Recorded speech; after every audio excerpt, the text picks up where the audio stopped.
Pour moi, l'économie circulaire, c'est une utopie en réalité, dans le sens de vouloir perpétuer notre consommation de matière dans un même cycle pour rendre notre modèle économique infini si possible. Ça voudrait dire quoi? Ça voudrait dire d'une part qu'on ne puise pas dans les ressources au-delà de ce que la planète peut renouveler elle-même.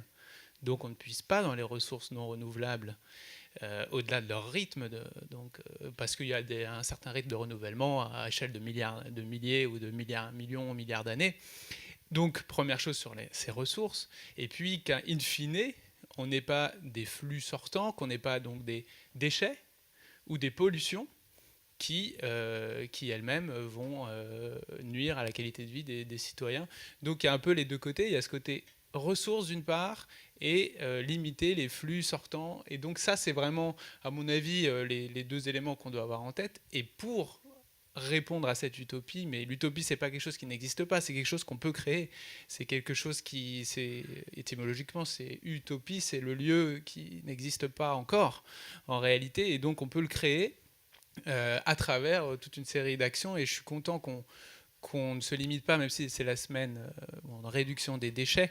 Le mot déchet, il est trop souvent accolé à l'économie circulaire, alors que l'enjeu fondamental, c'est d'assécher en amont la création de déchets par toute une série d'éléments qu'on va aborder. Je voulais simplement rebondir par rapport à la question du bon sens qui caractérise cette économie circulaire, pour rappeler la folie de cette économie linéaire, de prélever des ressources qui sont en quantité limitée. Donc pour tous nos téléphones, etc., on a besoin d'un certain nombre de métaux rares, dont la durée finalement de disponibilité, pour certains, elle est évaluée à 10-20 ans. On est sur le palladium, sur le cobalt, sur le zinc, sur le cuivre, etc. Il y a beaucoup de matières qui sont en réalité critiques. Donc on épuise des ressources rares qu'on conçoit délibérément pour fabriquer des produits qui ne durent pas très longtemps, pour les vendre souvent, donc on pourra en extraire davantage.